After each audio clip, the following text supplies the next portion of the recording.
하시겠습니다.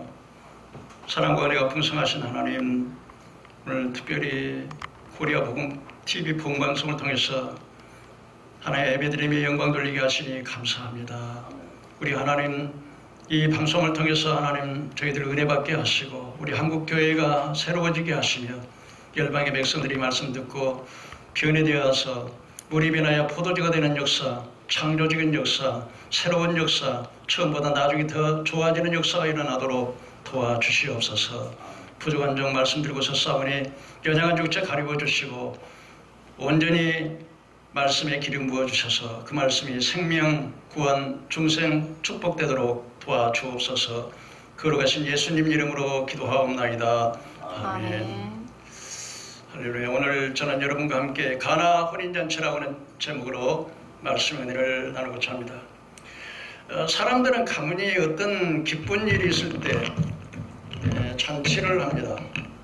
잔치를 하는 목적은 자신들의 기쁨을 다른 사람들과 나누는 데 의미도 있지만 대부분의 그 잔치에는 그 목적이 있습니다. 일반적으로 자기 가문의 명예를 세우기 위해서 잔치를 하는 경우가 참 많습니다. 그러나 성경적으로 보면 잔치를 베풀 때 메데와 파사라고 하는 나라에 아하스웨로 왕이 있었었는데 이 왕은 인도의 127도를 통치하고 있었습니다. 그래서 자기들의 그 왕권을 세우고 그 얼마나 영화롭고 화롭고 그 위엄을 만천하에 보여주기 위해서 잔치를 했습니다. 잔치를 하면 보통 좋은 잔치를 하더라도 그렇게 많이 하는데 이 잔치는 자그만치 6개월 동안을 잔치를 했습니다. 모든 장군들과 귀인들과 또 이렇게 지방의 관리들을 불러가지고서 잔치를 했습니다. 그런데 잔치가 한참 흥이 났을 때 자기는 이 아하스웨로 왕은 자기의 그 영광스럽고 위대함을 한번 만천하에 나타낼 뿐만 아니라 자기 부인 와스디가 너무 아름답기 때문에 그 와스디를 한번 자랑 삼아서 모든 사람에게 한번 과시하고 싶은 마음이 있었습니다. 그래서 와스디를 불러서 왕후에 정장을 입어서 오늘 이 잔치석에 와서 많은 사람에게 그야말로 영광을 돌리라고 했을 때 이 와스디라고 하는 황후가 말을 듣지 않았어요. 그러다 보니까 왕이 많이 화가 났어요. 그리고 메데의 파사에 이제는 관원들이 말했습니다. 왕이 큰일 났습니다. 이제 왕후가 이렇게 왕명을 거역한다면 우리의 관리들과 이들은 신하들, 그 부인들이 모두가 다 남자를 무시하게 될 것인데 이게 이렇게 되면 메데와 파사에 아주 법이 문란해지고 도덕적 법이 문란해져서 큰일 났습니다. 왕후를 폐하십시오. 그래서 어쩔 수 없이 이제 아하스웨로 왕은 왕후를 폐하는 이러한 폐단을 갖게 되었습니다. 그렇기 때문에 잔치는 때로는 우리가 영화롭게 하기 위해서 잔치를 하는 것이지만 때로는 잔치를 잘못하게 될 때 상당히 이렇게 폐단이 많이 있다는 사실도 우리가 기억을 해야 되겠습니다. 여러분, 바벨론 왕 벨사살 왕 때에 자그만치 예루살렘 성전에서 기명을 가져다가 그야말로 그 하나님의 거룩한 성전에 있는 기명을 달아다가 귀인 1,000명을 데려서 우상을 세워놓고 그 우상 앞에 찬양하면서 잔치를 베풀었습니다. 그리고 부어라 마셔라 한참 흥이 돋아 있을 때 갑자기 벽의 맞은편에 손가락이 나타나서 글씨를 쓰기 시작했습니다. 그런데 보니까 너무 즐기던 낯설게 변해서 이런 벨사살 왕은 너무나 당황해서 이 글씨를 누가 읽을 수 있고 해석할 수 있는 사람이 있느냐. 근데 그 글씨는 바로 메네 데겔 우바르신, 내가 달아보고 세어보니 내 부족함이 배어서 이 나라를 둘로 나누겠다, 그런 뜻이었다고 다니엘이 해석을 했습니다. 이 바벨론 성은 금성창백이었습니다. 그 안에는 도시가 형성되었고 그 성 밖으로는 완전한 그 유브라데 강에 둘러싸고 흐르고 있었고 그 성벽이 그야말로 금성창벽을 세웠고 100m마다 초소를 세워가지고 철통 같은 토세였기 때문에 그날 밤에 메데와 파사의 낙군이 그 진을 성을 포위하고 있었지만은 절대로 이 성은 무너지지 않는다 했는데 공교롭게 그 안에서 성문을 열어주는 바람에 그야말로 이제는 그 바벨론 성이 무너지고 그날 밤 메네벨 대길 우바르신이라고 하는 말대로 이제는 그 벨사사람은 죽고 그 나라는 메대와 파사에 넘어가게 됐던 사실을 보게 되는 것입니다. 오늘 특별히 이 잔치는 뭐 여러 가지 잔치가 있겠죠. 뭐 출생의 잔치도 있고 돌잔치도 있고 또 뭐 한가위나 회갑잔치. 뭐 요즘들은 뭐 회갑잔치를 안 하는 것 같아요. 장수하기 때문에. 뭐 요즘 60이라고 하면 뭐 한참 된 거 그렇잖아요. 가만히 보면 우리 여자 목사님들 보면 60대인데 뭐 그냥 40대 같아가지고요. 너무 이렇게 젊으셔가지고 그러신 것 같아요. 그런데 여러분 잔치 중에는 많은 잔치가 있지만은 결혼잔치가 잔치 중에 가장 영화로운 잔치다. 그렇게 생각이 됩니다. 왜냐하면 서로 남남이 만나가지고 부부가 돼서 한 몸을 이루고 그러고 이제는 생사고락을 같이 하게 되고 이제 자녀의 후손을 남겨두게 되고 이제는 잘하든 못하든 결혼하면 한 배를 타야 되는 거 아니겠어요? 한 배를 타야 되고 그래서 이 결혼잔치가 가장 의미가 있는 잔치가 아닌가 그렇게 생각이 됩니다. 오늘 본문에 보면 이 갈릴리 가나에 혼인잔치가 있었다고 했습니다. 첫째로 오늘 이 요한복음 2장 1절에서 11절에 주시는 말씀에 보면 첫째로 혼인잔치 청함을 받은 제자들과 예수님입니다. 1절 2절에 보면 사흘째 되던 날 갈릴리 가나에 혼인이 있어 예수 어머니도 거기 계시고 예수와 그의 제자들도 혼인의 청함을 받았으니 이런 잔치에는 사람이 많이 올수록 빛이 납니다. 동의하시면 한번 아멘 합시다. 좀 아멘 좀 해요. 할렐루야. 그래서 여러분 결혼잔치는 아무에게 장남 아무에게 군 아무에게 처남 아무에게 누양 그리고 몇달 며칠 날 잔치를 거행해 오사니 오셔서 자리를 빛내 주십시오. 그렇게 청첩장을 보내잖아요. 그런데 여러분 잔치는 사람이 많이 올수록 그야말로 그 잔치가 아주 빛이 나지만은 그러나 잔치에는 귀한 사람이 올수록 잔치가 빛나는 거예요. 믿으시면 한번 아멘 합시다. 그런데 오늘 이 잔치에는 가장 귀하신 분이 오셨습니다. 여러분 잔치에는요 구청장이나 국회의원이나 또 지방에 아주 유명하신 인사나 또 대학의 총장이나 사학가들이 오면은 그 잔치가 더 아름답고 빛이 나는 거예요. 그런데 여러분 갈릴리 가나에 오는 잔치는 가장 귀하신 분 예수 그리스도를 초청하는 잔치인 걸 믿으시길 바랍니다. 이게 얼마나 축복된 잔치입니까? 얼마나 지혜로운 잔치입니까? 여러분 이 세상을 살아가면서 명예, 권세, 지위, 부귀, 영화를 다 누렸다 하더라도 그의 삶 속에 예수 그리스도가 빠져버린 인생 가장 불행하고 비극적인 인생이라는 사실을 믿으시길 바랍니다. 여러분 이 잔치에 바로 가장 만왕의 왕이요 만주의 주이시며 모든 문제를 해결해 주실 수 있는 유일하신 분 예수 그리스도를 모시는 잔치였다는 것입니다. 요한복음 1장 12절에 영접하는 자 그 이름을 믿는 자에게는 하나님의 자녀가 되는 권세를 주었다고 그랬습니다. 여러분 예수 그리스도를 구주로 영접하면 하나님의 자녀가 되는 것입니다. 둘째로 여러분 잔치 중에 포도주가 떨어졌는데 바로 마리아 예수님의 어머니가 예수님에게 부탁하셨습니다. 3절 4절 보니까 포도주가 떨어진지라 예수의 어머니가 예수께 이르되 저들에게 포도주가 없다 하니 예수께서 이르시되 여자여 나와 무슨 상관이 있나이까 내 때가 아직 이르지 않았나이다. 여러분 마리아 예수님의 어머니는 문제를 가지고 예수님께 나와서 부탁을 했습니다. 여러분 우리가 인생을 살아가면서 여러 가지 문제가 있을 때 그 문제를 우리 예수님께 가지고 나오는 지혜가 있기를 주의 이름으로 축원합니다. 아멘. 우리가 인생을 살아가면서 얼마나 많은 문제가 있습니까? 가정의 문제, 자녀의 문제, 또 사업의 문제, 결혼의 문제, 또 질병의 문제, 영적인 문제.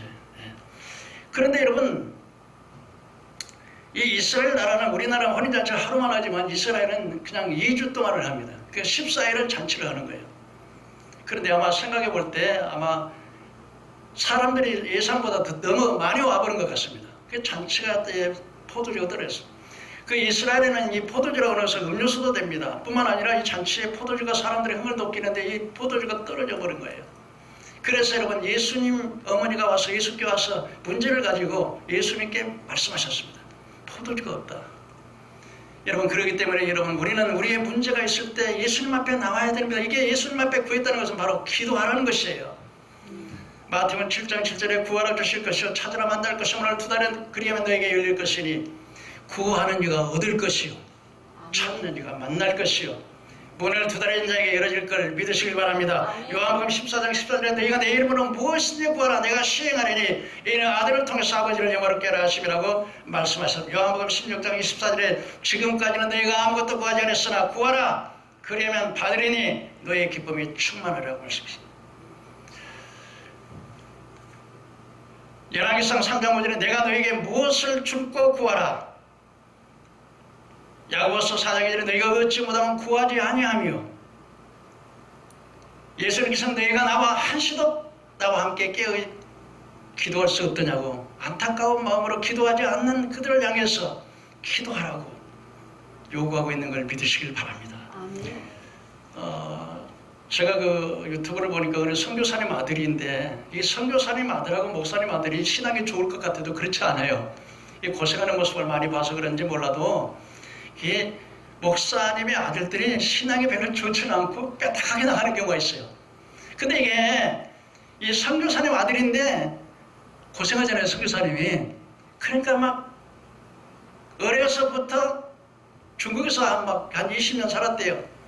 그런데 신앙이 하나도 없고 학교 다닐 때도 막 오히려 핍박을 하고 근데 이게 선교사님들 아들은 이렇게 1년에 한 번씩 모임이 있어 세미나를 할 때 의무적으로 모이는데 9시부터 5시까지 강의를 듣고 그 다음에 이제 6시부터 새벽 4시까지 철학기도를 하는 거예요. 그런데 자기는 한 번도 이게 하나님이 살아계신 것을 믿지를 않은 거예요. 아주 하나님이 없다고 생각을 하고 그래서 이번에는 결사적으로 자결을 하려다가 근데 몇 번 약을 먹었는데 안 죽었대요. 근데 오늘 밤에 이제는 이판사판으로 하나님이 진짜 계시는지 안 계시는지 안 계시면 이제 죽으려고 그냥 막 기도를 했다. 하나님 진짜 하나님이 신이 계시면 좀 보여달라고. 그런데 막 기도를 하는데 다른 사람들 소리는 안 들리고 자기 이름을 부르더래요. 3번을 부르니까 누구세요? 그랬더니 내가 예수다 그랬대요. 네가 나를 보기를 원하느냐? 예, 보기를 원하며 했더니 탁보니 그 영광스러워서 예수님이 앞에 탁 나타나는데 그냥 무릎을 팍 꿇었대요. 근데 그분이 이제 예수님이 영접을 해가지고 이 천국성을 이 천국으로 인도를 하는데 그 천국성에 들어가니까 이 꽃들이 막 그렇게 아름답더래 막 너무 아름다워가지고 그리고 이제 이 성문을 이렇게 요한계시록 보면 성문이 있잖아요. 근데 성문은 이제 항상 함께 이렇게 들어가는 게 아니라 천사가 딱 기다리고 있다가 이렇게 근데 예수님이 영접해서 성문에 들어가는데 첫 번에 가니까 그 성에 들어가니까 그렇게 많은 그 서점으로 이렇게 들어갔는데 막 책들이 있는데 그 책에 막 전부 각 사람의 나서부터 죽을 때까지 행위가 전부 다 기록되어 있더래요. 또 한 번에서 갔더니 큰 병원인데요. 거기는 뭐 갈비뼈, 심장, 판막, 수술 뭐 그들이 전부 다 있는데 이게 뭐예요? 그랬더니 세상에서 우리 성도들이 믿음으로 기도하면 천사를 보내서 야 너 갈비뼈 갖다 줘. 너 저 심장 판막 갖다 바꿔줘. 그런다는 거예요.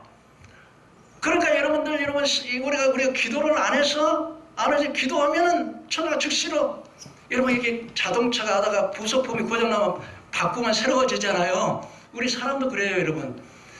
그리고 또 한 곳에 가서 막 보화가 엄청 많이 쌓여졌는데 그 많은 보화. 그래서 이거는 뭡니까? 그랬더니 우리 성도들에게 막 주기를 구하는데 이 성도들이 기도를 안 한다는 거야. 여러분 기도하는 여러분 되기를 주의 이름으로 축원합니다. 아멘. 여러분 문제를 가지고 주 앞에 나가기를 주의 이름으로 축원합니다. 아멘. 오늘 마리아는 어떻습니까? 문제가 있을 때 그 문제를 가지고 예수님께 나왔더니 예수님께서 뭐라고 합니까? 여자여 당신과 나와 무슨 상관이 있나? 여러분 이 여자여 하는 말은 좀 불경스러운 말 같처럼 들립니다. 그러나 그것이 그렇지 않대요. 왕이 화무를 부를 때 여자여 그렇게 부르고 가장 남편이 사랑스럽게 부를 때 여자여 그렇게 부르고 그리고 예수님께서 십자가에 그 못 박힐 때 그 어머니 마리아가 그냥 십자가에서 몸부림치며 목마르다 가시고 엘리 엘리 라마 사박다니 나의 하나님 나의 하나님 어찌하여 나를 버리시나고 막 절규할 때 그 어머니가 미쳐 볼 때 막 눈물을 펄펄 흘리고 있는 그 어머니를 향해서 여자여 요한을 가리키면서 당신의 아들이나이다. 나는 이 말씀을 읽으면서 뭘 생각했냐면 마리아가 요셉도 있고 아들들이 있었었는데 왜 하필이면 예수님께서 마지막 문명을 하시는 그 순간까지 효도를 다하시면서 어머니를 부탁하는 모습을 볼 수 있어요. 아마 자녀들이 그렇게 효도를 못한 것 같아. 여러분 자녀들이 다 효도하는 자녀들이 되기를 주의 이름으로 축원합니다. 아멘. 그런데 여러분 예수님께서는 여자 나와 무슨 상관이 있나니까 내 때가 아직 이르지 않았다는 거예요. 여러분 예수님께서 이 땅에 하나님이신 예수님이 이 땅에 육체를 입고 오셨을 때는 전적으로 아버지께 의탁하고 모든 하나님의 영광을 다 내려놓으셨거든. 그래서 예수님께서는 항상 아버지는 내 안에 나는 아버지 안에 아버지와 나는 하나라고 그러잖아요. 유대인들이 막 돌로 치러가지만 내가 이 일을 하는 것은 내가 하는 것이 아니라 내 뜻을 하는 게 아니라 내 안에 계신 아버지의 뜻을 한다는 거예요. 아버지께서 지금 말씀하지 않으니까 공생에 들어가서 이제 사역을 나가려고 하실 때 이런 아버지가 지금 단 몇 시간 차이지만은 공생의 사역이 아직 때가 아직 이르는 근데 이런 포도주를 응답을 하셨죠. 그래서 여기서 우리가 배울 것은 뭐냐면은 여러분 기도하다가 바로 응답이 안 된다고 낙심하지 말고 기다리면 물이 변하여 포도주가 된다는 사실을 우리에게 말씀해 주고 있는 것입니다. 그 다음에 세 번째로 마리아의 하인들에게 나가서 하인들에게 무슨 말씀을 하든지 하시든지 그대로 하라. 우리 성도님들은요 내 생각과 내 막 이성으로 자꾸 생각을 해요. 그러나 여러분 하나님의 말씀은 무조건 아멘으로 믿을 때 기적이 일어나는 걸 믿으시길 바랍니다. 아멘. 아니 물이 떠다 주는데 포도주가 된다고 어떻게 이성적으로 믿어집니까? 안 맞아요. 나아만 장군이 요단강에서 몸을 7번 씻으라는데 물에다가 그 몸을 7번 씻긴다고 이성적으로 낫습니까? 아니면 여리고성을 매일매일 한 바퀴씩 돌고 마지막에는 7바퀴 돌고 소리치라 그러는데 여리고성이 무너집니까? 소리친다고 돈다고? 그러나 여러분 말씀대로 순종하니까 물이 변하여 포도주가 되고 아멘. 7번 당겼더니 깨끗하게 되고 아멘. 돌았더니 여리고성이 무너진 걸 믿으시길 바랍니다. 아멘. 사울이 그랬습니다. 하나님께서 아말렉을 진멸하라고 했을 때 그는 좋은 것은 다 멸하고 이제 나쁜 건 다 멸하고 좋은 건 다 들어왔어요. 사무엘을 선지자가 왔을 때 왕이 그 선지자님 하나님께서 명령하셔서 내가 다 준행했습니다. 그러면 저 외양간에 소와 울음소리는 무슨 소리입니까? 그거요 하나님께 제사 드리려고 가져왔어요. 그랬더니 사무엘이 뭐랍니까? 순종의 제사보다 낫고 듣는 것은 수양의 기름보다 나으니 완고한 것은 사시노상의 절하는 자고 그의 것은 사수노상의 절하는 자 같다이다. 왕이 하나님의 말씀을 버렸으므로 하나님께서 왕을 버려 왕이 되지 못하게 하셨나이다. 여러분 우리는 말씀이면 그리 안 나가겠다고 순종하고 행함으로 옮길 때 기적의 역사가 일어나는 걸 믿으시길 바랍니다. 네 번째로 여러분 포도주에 주님께서는 뭐예요? 아구까지 가득히 채우라. 물을 떠다 이 두세 통들은 항아리 6개가 있는데 그 6개의 이 하인들 일꾼들이 물을 가득히 채웠다. 이게 뭡니까 여러분? 여러분의 믿음의 그릇이 커야 되는 거예요. 할렐루야. 아구까지 채웠다는 것은 충만하게 채웠다. 그래서 시편에 보면 입을 넓게 열라 내가 채우리라. 하나님께서는 그 그릇만큼 채워주시는 걸 믿으시길 바랍니다. 이 비가 막 쏟아져요. 비가 쏟는데 여기는 종대기를 갖다 놨어. 어떤 사람은 항아리를 갖다 놨어. 그러니까 여러분요 비가 올 때 종대기는 종대기만큼 차고 아멘. 와 진짜 목사님들 모셔놓고 설교하기가 이렇게 아멘. 아멘이 없어. 아멘이 없어. 여러분들 설교하세요. 내가 아멘 할 테니까. 저쪽에 한빛 복음서가 6명이 7명인데 아멘 소리가 막 하고 막 은혜를 받으니까요 막 그냥 100명 모인 것 같더라니까. 100명. 여기 유튜브 방송은 항상 그냥 개인적으로 혼자서 하는 설교니까 그 뭐 이해를 합니다만은 근데 좀 우리 이제 하마리 목사님도 다른 게 하마리 목사님 그 유튜브 방송은요 가는 곳마다 이렇게 그 방송에 가가지고 이름을 적어가지고 다 데리고 가요. 그렇게 사람이 많아. 근데 너무 착해, 너무 착해. 예.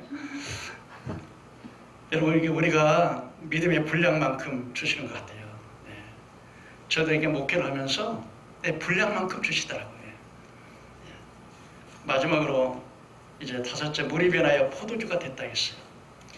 여러분, 이 물이 변하여 포도주가 됐다는 것은 예수님이 바로 하나님의 창조주라는 걸 가르쳐 주는 거예요. 갈릴리 간에서 첫 사역을 나가면서 첫 번째 표적이 물이 변하여 포도주가 됐다는 건 뭐냐? 요한복음 1장에 보니까 태초에 말씀이 계시니라. 이 말씀이 하나님과 함께 계셨으니 이 말씀은 곧 하나님이라.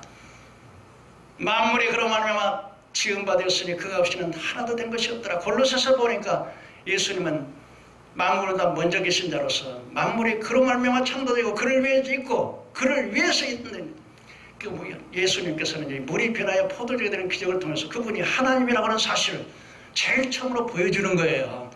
여러분, 성경을 볼 때 이런 걸 보면 깜짝깜짝 놀라야 돼요. 아, 그렇구나, 그렇구나, 그렇구나. 그래야 목사님 자격이 있어. 아멘. 할렐루야. 아멘. 성경을 보면서요, 뭐 하나를 발견하면 마치 광부가 금을 캐는 것처럼 와, 신난다, 신난다, 막 이렇게 막 이 가슴이 뛰어야 그래야 성도들이 은혜를 받고요, 교회가 부흥되는 거예요. 할렐루야. 예수님께서는 바로 물이 변하여 포도주가 되는 사실을 통해서 자기가 하나님이라는 사실을 증거해 주는 거예요. 두 번째, 물이 변하여 포도주가 되는 것, 그러니까 예수님께서 갈릴리 바다에 제자들을 향하여 건너가라. 파도가 일어나요. 갈릴리 바다는 이 지면에 있는 해변보다 낮았어요. 바람이 한번 불면 팽팽 돌아가지고 회오리 바람 돌아서 밑으로 이렇게 빠져버려요. 그러니까 거기서 빨리 헤어나지 않으면 그냥 전복되는 거예요, 배가. 그런데 막 갈릴리 뭐 바다가 아니고 그거는 뭐 그냥 민물인데 너무 크다 보니까 바다라고 하는데요. 그런데 막 풍랑이 일어나니까 막 제자들이 막 잔배가 굵더라고 어부였지만은 죽겠습니까? 주님! 큰일 났습니다. 배가 이게 너무 근데 죽으십니까? 근데 예수님께서요, 믿음이 없는 자들아 왜 의심하느냐? 그러면서 바람과 파도를 잠잠하라, 고요하라. 그랬더니 바람과 파도가 즉시로 그쳤습니다. 그때 시절에 이 누구기에 이 사람이 어떤 사람에게 바람과 파도가 순종하는 거? 왜 그럴까요? 자연이 순종하는 건 뭐예요?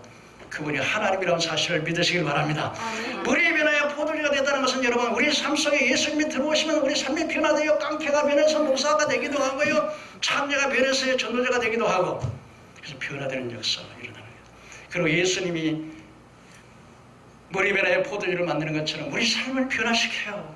그리고 여러분, 예수 안에 있으면 모든 어떤 문제도 해결받게 된다고 하는 사실을 믿으시길 바랍니다. 마지막으로는요, 포도주를 떠달았더니 처음보다 나중에 더 좋았다 그랬어요. 그런데 물때운 하인들은 알더라 그래요. 되게 보면요, 포도주를 처음에는 좋은 포도를 되죠. 그런데 잔치를 14일 동안 하다 보니까 사람이 많이 와버리니까요, 나중에는 거기다 뭘 타죠? 듣고 있는 거예요, 안 듣고 있는 거예요? 뭐 타요? 물 타면 그러면 질이 좋아요, 나빠요? 나쁘지. 맛이 좋아요, 나빠요? 나빠. 그런데 이 가나 혼인 잔치는요, 사람들이 아니 이 집에는 이상하다, 나중 포도주가 더 맛이 있다. 여러분, 예수 그리스도를 믿으면 처음보다 나중이 더 좋은 걸 믿으시길 바랍니다. 그러니까 사람의 인간관계도 처음만 좋은 게 아니라 나중이 더 좋아야 돼. 할렐루야. 그러니까 여러분의 인간관계도 끝까지 자라는 여러분 되기를 주의 이름으로 축원합니다. 그리고 여러분요, 예수를 믿을 때 어떤 사람은 처음에는 잘 믿는데 믿음에 떠나서 미혹을 받아서 그냥 타락한데 배도 안 돼. 끝까지 여러분 믿음을 잘 가지는 여러분 되기를 주님의 이름으로 부탁드립니다. 결론으로요, 가나 혼인잔치는 예수님을 초청하는 잔치요. 여러분의 생애 가운데 예수님이 빠져버리면 그 사람은 가장 불행한 사람이라는 사실을 안 믿는 불신자에게 반드시 알려주기를 주의 이름으로 축원합니다. 포도주가 떨어졌을 때요, 마리아 어머니가 예수 앞에는 문제를 가지고 왔듯이 우리가 문제가 있을 때 우리의 문제 해결자 되시는 구원자 되시는 예수 앞에 가지고 나와 기도해야 된다는 것이요. 마리아의 요청에 예수님은 그야말로 기적을 행하실 수 있었지만 자기 뜻대로 하시는 것이 아니라 하나님이시면서도 온전히 아버지 뜻에 순종하시는 모습을 볼 수가 있습니다. 물이 변하여 포도주를 만드시는 그분은 창조주요, 처음과 나중이 되시고, 또 그 다음에 그분은 모든 것을 우리 삶을 변화시키는 분이라고 하는 사실을 우리가 깨달아서 오늘 이 은혜가 여러분의 삶 속에 항상 함께 하시기를 주님의 이름으로 축원합니다. 아멘. 기도하겠습니다. 은혜로우신 하나님, 오늘 가나 혼인잔치에 가장 지혜로운 잔치, 가장 축복된 잔치, 의미 있는 혼인잔치에 예수님이 초청했다고 하는 사실은 얼마나 다행인지, 얼마나 축복인지, 우리가 예수 그리스도를 믿고 하나님 자녀가 된 건 기적 중의 기적이요, 축복 중의 축복이요. 우리의 삶 속에 예수님이 빠져버리면 가장 불행한 자였는데 예수께서 오셔서 가나 혼인잔치를 복되게 하신 것처럼 주님, 오늘 우리 생애 가운데 주님 오셔서 가나 혼인잔치처럼 우리 인생의 삶이 복되게 도와주옵소서. 걸어가신 예수님 이름으로 기도하옵나이다. 아멘. 네.